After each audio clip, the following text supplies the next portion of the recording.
I saw the multiverse, and it was done. Pivot! Pivot! Hey, welcome back, ScreenCrush. I'm Ryan Airy, and I am feeling so many conflicting emotions right now. I'm happy and angry! At San Diego Comic-Con, Marvel just announced that my all-time favorite Marvel character, Doctor Doom, will be replacing Kang as the villain of Secret Wars, and that he's going to be played by Robert Downey Jr. I can't believe you. What?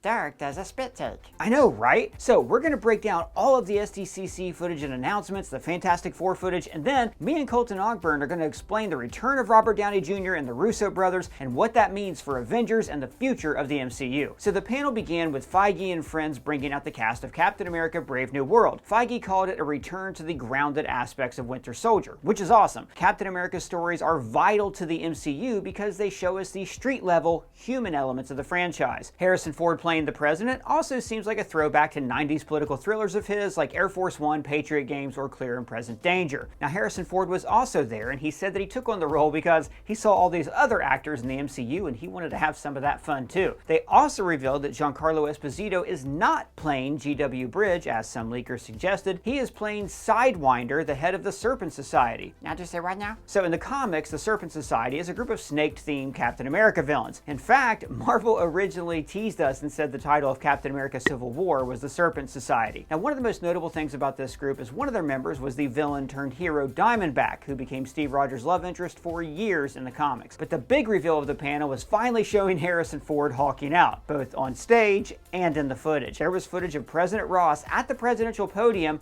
turning into the Red Hulk at a press conference. And the Red Hulk, by the way, does have a face that looks like Harrison Ford's. And in the footage, they also confirmed a long-held rumor that the Celestial from the Eternals is going to be key in making the mineral adamantium, leading Feige to say, Just when I think my dream of a nerdy life can't get any more complete, I hear Harrison Ford say adamantium. Guys, this panel got us so hyped for Avengers Secret Wars that we designed this new Doom shirt, a parody of Robert Downey Jr. as the famous Obama poster, which you can find for sale on our merch store, ScreenCrushMerch.com. We have a ton of other parody merch that we have designed ourselves for you guys, like I Can Do This All Day and Ross24. We also have this brand new shirt I'm really proud of, this RPG parody shirt where Reed Richards faces a choice: kill Wanda or tell Wanda everybody's weaknesses. This is in addition to the other great shirts that we have. There's No Living with the Killing, X-Men Nighthawks, Bert and Ernie as Wolverine and Deadpool, and many, many more. Shopping our merch store is the best way to directly support our channel. We love designing these shirts for you guys. Thank you for supporting us all these years, and you can find links for these below. Next, they showed a trailer for the Thunderbolts, asterisk. So the Thunderbolts are another team that I'm just jazzed for. Think of them like Marvel's Suicide Squad. They showed some footage that revealed all the team members, including Lewis Pullman as Bob, aka the Sentry. Now they're here right now? So the Sentry is a character created by Paul Jenkins, who is both the strongest and most powerful hero in the Marvel Universe, but he's also the most powerful villain because he has a split personality. In the comics, he even had Doctor Strange cast a forgetting spell on him and the rest of the world as a way to keep his alter ego villain, the Void, from ever returning. It is a truly great comic.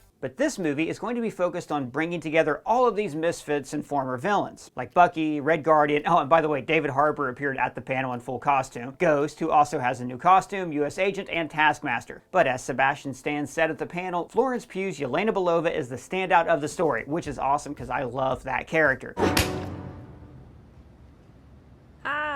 Sebastian Stan also described playing Bucky so many times as having 9 lives, which is an interesting phrase because originally Sebastian Stan only signed a 9-picture deal with Marvel. Maybe he's finally going to be killed off, but for real this time. The footage also revealed that Valentina Allegra de Fontaine has bought Avengers Tower. Now, we can presume that she's the person who gathers the Thunderbolts together, so maybe this means that the team is going to be headquartered in that building. I mean, we had so many theories about this building, that the Kingpin bought it, that Kang bought it, the Fantastic Four, so this reveal is kind of a head scratcher, but it definitely seems like Marvel is finally paying off a lot of these teases as we finally run up toward the end of the multiverse saga. But they did not explain why the new title has an asterisk. Now, in the Thunderbolts comics, the first issue revealed that the Thunderbolts were actually villains, the Masters of Evil in disguise. It was a huge twist, and maybe we'll get something similar with the reveal that maybe Baron Zemo is actually secretly running the team. And then we met the cast of the Fantastic Four. Now, Feige confirmed that everybody on stage would appear in the new Avengers movies, including the FF. So then they showed this short teaser, which I've seen, so we can break it down for you. The title of the movie is Fantastic Four: First Steps, because it takes place in a retro future set in the 1960s on an alternate Earth when the human race was exploring space for the first time. This looks amazing. It's going to be very much inspired by the early Jack Kirby and Stan Lee comics, and I am so excited for that. So this is when the multiverse saga really works, when it's telling us stories in ways that are unencumbered by the rest of the MCU's continuity. The movie is directed by Matt Shakman, who helmed WandaVision, and the footage opens with this retro 1960s Fantastic Four logo before taking us to Pedro Pascal as Reed Richards teaching this group of kids about the multiverse. Then there are a series of shots showing Ben and Reed as astronauts with like some fun interplay between them. Then we see a flying car, which they also brought out on the stage in Hall H. We see this shot of the four of them looking like they just returned from their space flight and have their powers. Now the cast did confirm that they are not going to be retelling the origin story. They're doing something new and they're doing it in their own way. But I do think we'll see their origin summarized in a film just like this one. Then we see the outline of the Thing on the dating game, but he stays in shadow because they filmed this entire teaser in like 3 days. They didn't have time to complete the VFX on him. I also like how this reel is presented as like a government promotional reel, playing up the team as hero astronauts and introducing us to them one at a time. I also love the look of the rocket. So this looks like how artists in the 1960s would have imagined space travel. It's very Art Deco, like a ship from Flash Gordon. And then, after the title reveal, we get our very first look at this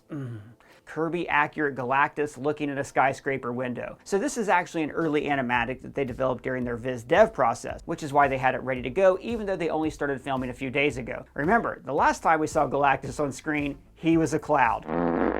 So this was thrilling for me. The Fantastic Four is my second all-time favorite Marvel comic, and I have dreamed of a movie that actually portrays them accurately, especially a movie that includes Doctor Doom. And that brings us to the big news. The Russo brothers, directors of Infinity War and Endgame, are returning to direct Avengers 5 and 6, with Stephen McFeely, who co-wrote those films and the Cap trilogy, also returning to write the script. Now, Avengers 5 at one point was going to be written by Jeff Loveness and directed by Dustin Daniel Cretton, who's now moved on to other Marvel projects. Back then, it was called the Kang Dynasty. Oh yeah, what happened there? Well, Marvel originally put all their chips on Jonathan Majors playing the time-traveling villain Kang, but then Quantum Mania underperformed and Jonathan Majors was arrested and convicted of assault, so Marvel fired him. So now they need to fire up their base and win fans back. So Avengers 5 is now titled Doomsday, with Robert Downey Jr. returning to the MCU to play Doctor Doom. I have so many questions. I barely slept last night. Is he playing a variant of Tony Stark? Is he also from the same reality as the Fantastic Four? I'm torn on this because I know that Robert Downey Jr. will be a great Doctor Doom, but does this mean that Marvel has run out of ideas? That's just what I think. Colton Ogburn, what do you think about this? Did you sleep last night?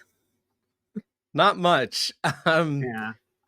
I think it's brilliant. I think it's perfect. I don't think there is a single announcement that they could have made that would have triggered more excitement, more enthusiasm. I can't think of a single actor they could have brought out on that stage to play Doctor Doom that would have got me this excited. Look, I also love the character of Doctor Doom, perhaps not quite as much as Ryan. I won't try to step on, his enthusiasm for that character, but I love Doom. I love the prospects of him being, the next Thanos. And I think not just from a standpoint of, yes, Robert Downey Jr. is a phenomenal actor. And in a world where perhaps he didn't play Tony Stark and Iron Man, I could see him totally being in the running for a Victor Von Doom type character. But here's the reason I think it's perfect. This is the multiverse saga.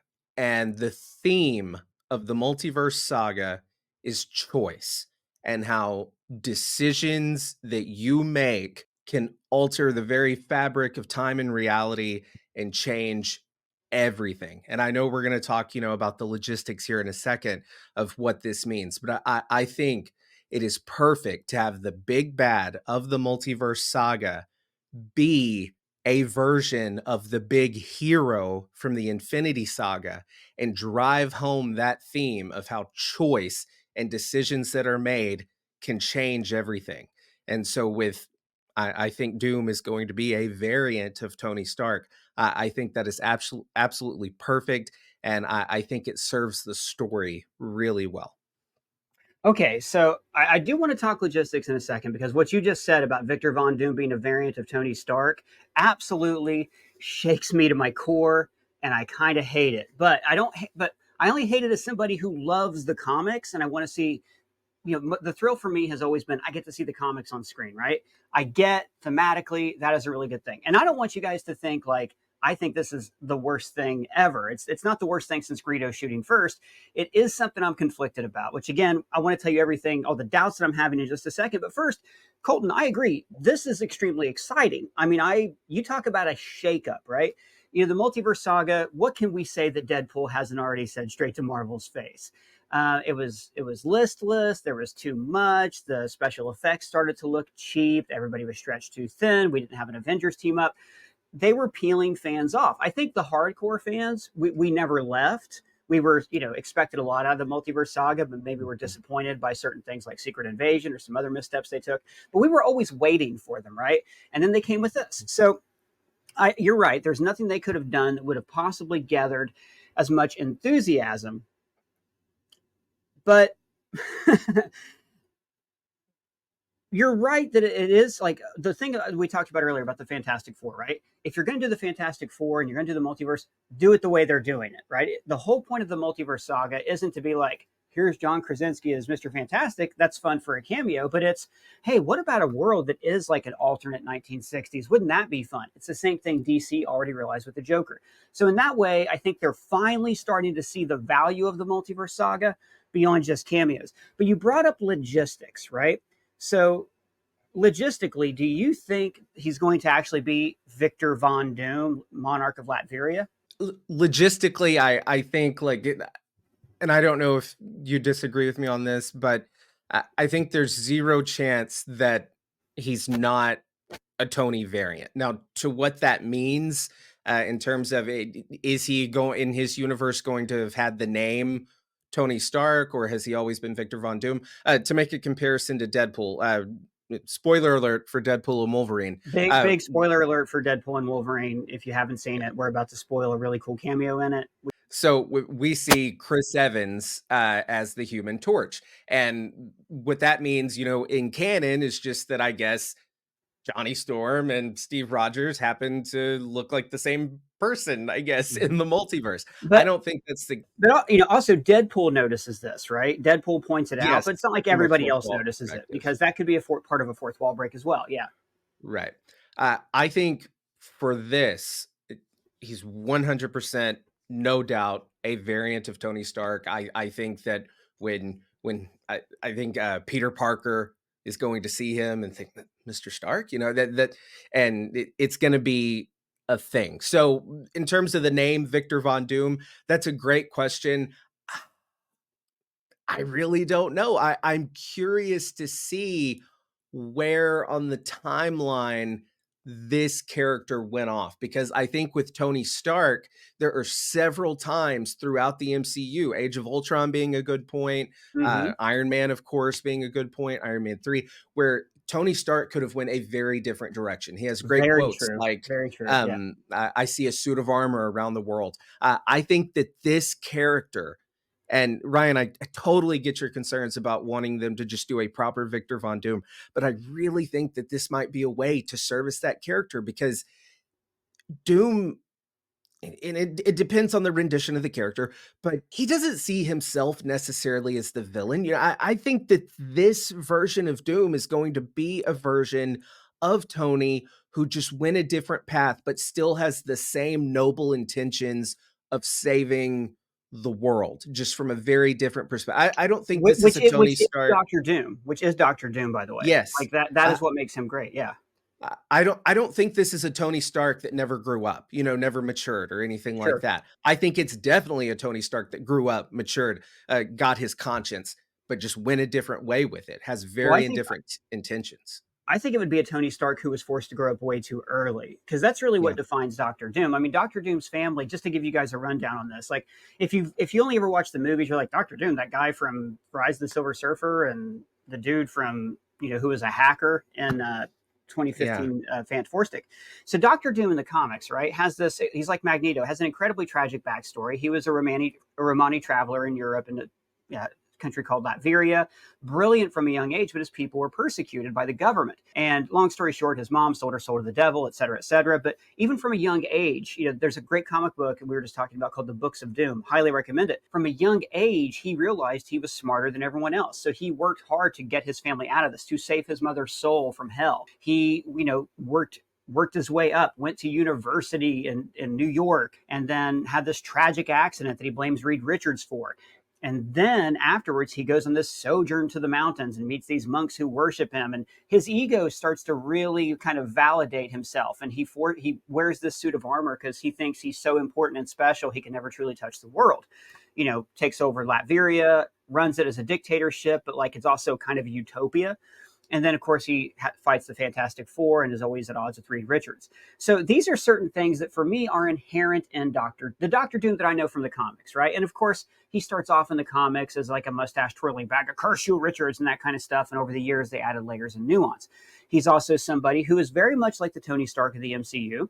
He is a person who is hyper-focused on things, hyper-brilliant, teaches himself to be the second greatest sorcerer in the world. He's second in line for Sorcerer Supreme, which is why in this model I have here, he's holding up. God, I love Doctor Doom so much. I got you that. You did, and I have so much Doctor Doom stuff right here. In fact, this one's my favorite.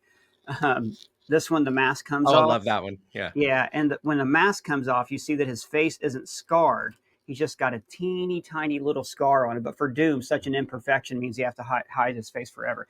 Anyways, you're right. He shares a lot of traits with Tony Stark.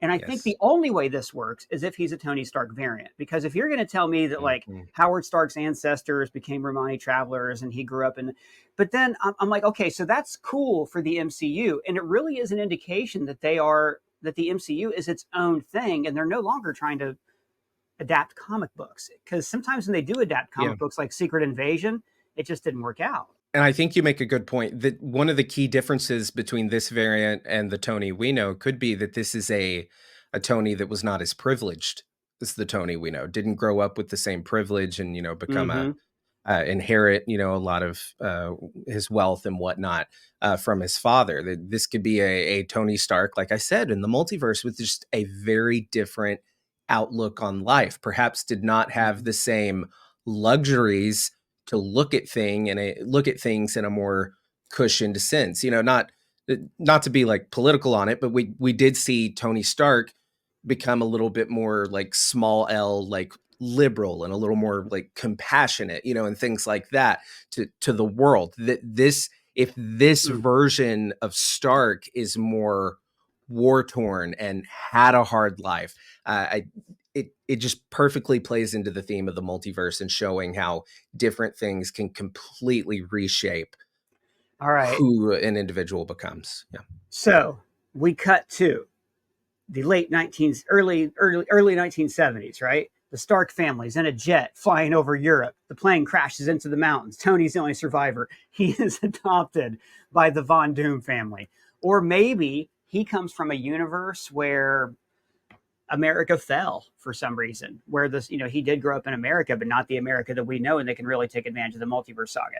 Like you said, it is exciting. It does offer storytelling opportunities. I mourn the loss of proper Doom, but Robert Downey Jr., phenomenal actor. We got so used to seeing him play kind of a version of himself in Tony Stark, somebody who is brilliant, hyperfixates, has an addictive personality, much like Robert Downey Jr. in the real world. Also, he improvised a lot of Tony's lines, so he is Iron Man. We're used to seeing him play that, but I mean, my God, go through the man's career. Chaplin, Oppenheimer, even romantic comedies like Heart and Souls. Like, he can do anything.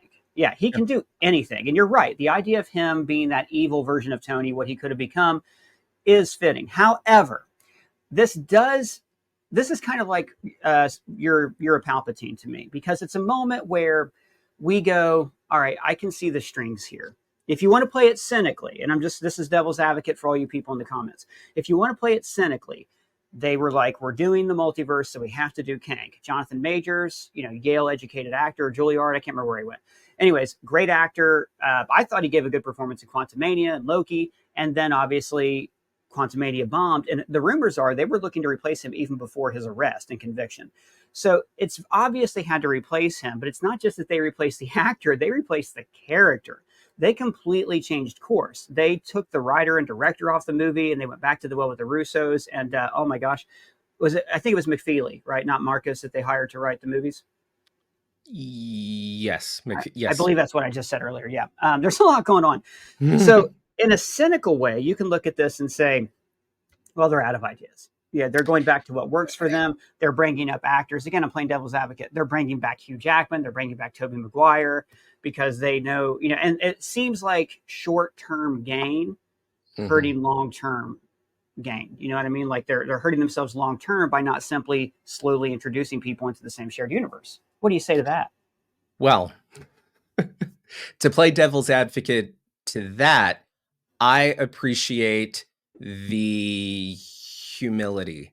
I appreciate the fact that they realized what they were doing wasn't working. Yeah, I would have loved to have seen just recast Kang, but I think they, read the room, took the opportunity to say, you know what? This is our chance to just rethink what we're doing. I'm glad they didn't dig their heels in and say, no, this is our plan. We're doing it. I totally respect the fact, and they knew there would be criticisms, and I totally understand the criticisms of, oh, they're just going back to the well. Oh, they're giving up. Oh, they're just going to bring back Robert Downey Jr. because, I get like the gimmick criticisms and bringing back the Russos. I personally admired the fact that they were going to, try different directors. I mean, they've done what they did: Winter Soldier, Civil War, Infinity War, Endgame. Yeah, it's time to bring in some new blood. But look, it works. Those movies are great. Those directors are great. They know what they're doing. We know RDJ is great. I'm not going to sit here and give them a hard time for doing something that is a sure thing and that will be phenomenal. So yes, while I understand the more cynical view of it, I simultaneously appreciate the humility, their willingness to admit, hey, we messed up a little, and just go with this. And I don't think in any way it's backtracking on the future of Marvel. I think Marvel still has a very bright future. This just gives them the opportunity to make this specific saga work. I think the next saga is definitely going to be the restart that we thought the multiverse saga would be, this new fresh era of Marvel. I think bringing in the X-Men and all that, and the Fantastic Four and all that, I think that's for the next saga after the multiverse saga. I think the multiverse saga, it's one of nostalgia. It's one of celebration of Marvel's history. How do you celebrate Marvel's history without bringing in Robert Downey Jr., without bringing in the Russo brothers? So I'm here for it. I'll be honest. And this is the kind of thing where, like, I started this conversation. Even last night, I tweeted, the more I think about it, the more I hate it. And also the more I love it, I'm so confused, I think was my exact tweet. And I still felt that way when I woke up very, very, very early this morning thinking about it. You have made some great points, and you've swayed me into being really open to the idea. However, I do mourn the loss of my Doctor Doom, right? And I'm not going to be one of those nerds who's like, hashtag not my Luke, hashtag not my Doom. I'm never going to do that. But like, you have to admit, as a comic book reader, the early days MCU, it was such a thrill to see Loki be the first villain the Avengers fought, because that's Avengers #1. That's how you should do it right. It was such a thrill to see they didn't rush to Thanos. They did Ultron first. Heck, I remember the post-credit scene of Thor: The Dark World, right, where they introduced the Collector. And I remember thinking, like, I cannot believe I just saw like Academy Award nominee Benicio del Toro play the Collector. So for me, I've always had this sense of magicalness of seeing these pages that I've just poured over for my entire life adapted to the screen. I recognize the MCU has moved beyond that. And like, you'll see people who never picked up a comic book with Captain America shirts and stuff like that. I think that's awesome. However, I do think the reason those stories worked so well is because they dove into, tens of thousands of comic books and pulled what worked from them. But what you're saying makes sense. They're not telling that story. They are telling this new story. but you bring up, which is the story of the Marvel Cinematic But Universe. Like for example, the arc of Tony and Steve in the Infinity Saga, not really something present in the comic books. Go ahead. right. But Ryan, they got Academy Award winner Robert Downey Jr. in for Doctor Doom, and Sure. I've got to ask. Sorry, I had to pick on you there. I got to ask you, what about this? What about him being a variant of Tony Stark? What about that is, taking away your Doctor Doom? I mean, why can't this be like the most true rendition of the character? I mean, the character himself he's is not going to not. waltz around being, well, in another universe, I'm Tony Stark. No, No, he is like I Doctor know, Doom. but he's not Doctor Doom. Like there's certain no matter what, this guy, if he's a variant of Tony Stark, which is great fight for the MCU, but if he was born Tony Stark, even if he's Tony Stark in a war-torn Latveria, he's like Doctor Doom and Tony Stark are two different characters, right? The comic books the movies have taken Tony Stark in recent years in the comics, and they've like made him more of a control freak and things like that. But they are two different characters.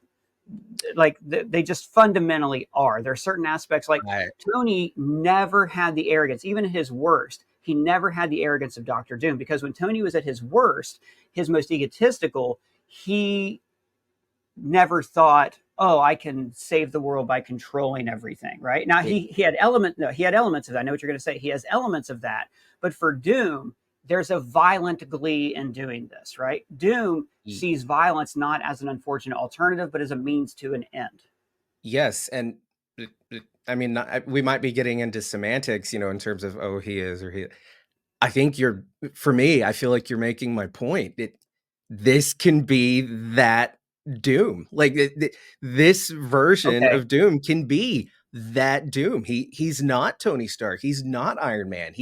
Yes, he's got the same face, and we as the audience and the multiverse saga can appreciate like, hey, in this world, he went a very different path, but he's not. I don't know what they're going to do. I don't know at what point he breaks off and becomes this version of the character, but I think it's totally possible that in whatever universe he comes from, that is the character he became. He is Victor Von Doom. Well, no, you're right. No, you're obviously right. That's what the multiverse is. I'm not debating that. I'm saying, like, if you're going to look at these characters just as conceptual levels of character, right? They're similar, but it's like Tom Sawyer and Huck Finn are also similar, but they do have differences that separate them, just like Tony Stark and Doom have fundamental differences between them. I do think that like the line between heroism and villainy is really thin, and any hero can be a villain and vice versa. Even like there's a ton of Superman's the most noble comic book character there is, and there's a ton of great Superman stories where he goes evil and wreaks havoc and things like that. But you did bring up something earlier that I think we've speculated on, but I think this confirms it's going to happen. And the comic book Secret Wars, 2015 Secret Wars, it ends with basically the universe being reborn, right? Most elements are the same, but Miles Morales is, the main MCU, stuff like that. That's going to happen here. And I think it's inevitable at this point, because I think at the end of this, they're not going to want to have a DC, pre-DCU confusing multiverse. Well, who's in this universe and who's in that one? And does the TV show count and stuff like that? I think they're going to be like, there may be a multiverse, but they're going to stick with this universe. And that universe streamline it. Yeah. Is going to have X-Men, it's going to have Fantastic Four, and it's going to have Doctor Doom. Would you say that's accurate now? Doctor Doom portrayed by RDJ or a new Doctor Doom? I think a new Doom, same Fantastic Four, probably a new Doom, and nobody's really going to acknowledge it. I think that's the joy of a reboot. And I actually think they really need this, because if your whole thing is there's too much continuity to know, they can be like, look, Doctor Strange had these other two movies, but he's still the same character. He just doesn't necessarily have all the baggage from those past movies. I don't. I think that this version of Doctor Doom is going to have a role to play in Fantastic Four. He's going to be the main villain, 100%. of course, of Avengers Doomsday, and I think Avengers Secret Wars, which is exciting because, he was the main threat in the comics. I think that once that's over, and not to get too theory of what they're going to do, I think he'll be a redeemed villain come the end of Secret Wars. I don't think they're going to step on the legacy of Tony Stark and have him just be some mustache twirler. I think he will be redeemed, but I think that's the end of it there. I don't know how you bring RDJ into play. And to your point of why you're kind of upset about this, on a certain level, I don't know how you bring in somebody else to play Doom and the following saga after that. Maybe the fourth saga. Same way you bring in somebody to play Wolverine. I don't think they do. I think not anytime soon. I think if you're going to reboot this universe, don't give me a universe with, I don't know, don't try to pass off X-23 as Wolverine. I love X-23 in the movie Logan, but she's not Wolverine. You see what I mean? The same thing happens in the comics all the time. Like there'll be a big change. Wolverine gets his adamantium taken out. He dies. He comes back. Other people take over the title. That's all fine for a while. But the characters themselves have lasted the test of time because they're great characters. And there's a lot of stories yet to tell with Steve Rogers, with Tony Stark. And I don't think we always need to reinvent them, replace them with similar heroes and actors. I just don't see a scenario where they do Doom for 2 Avengers movies and then in the immediate following phase have him be the villain again. I just don't. Yes, down the line, yes, perhaps bring back Doom, a new actor. To Wolverine, yes, once Hugh Jackman does finally hang up the claws in what I think will be Secret Wars, yeah, bring in a new Wolverine eventually.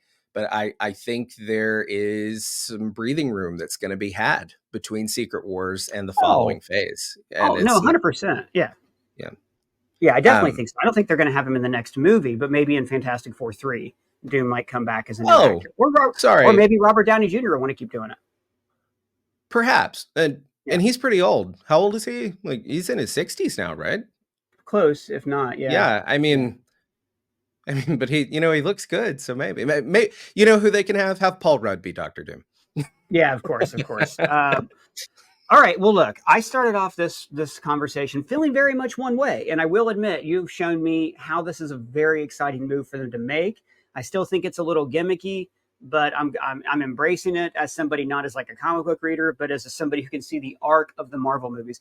Colton, I want to genuinely thank you for making these points today. And if any of you guys, I want to know what people think about this. So the best way for me to know what you think is for you to leave comments or find me or Colton on Twitter and yell at us for having the wrong opinion about things. I think it's exciting. I'm very excited for this. I'm glad Marvel's back on track. I'm glad they're doing quality over quantity, and I'm glad they've gone back to the well with the Russo brothers. But again, Colton, of course, you can find on Twitter. He's also the guy who's trapped in our television but doesn't know it, so please don't tell him. So make sure you don't mention that in any of the tweets or anything. But let us know what you think down in the comments or add us on our socials. And if it's your first time here, please subscribe and smash that bell for alerts. For ScreenCrush, I'm Ryan Airy.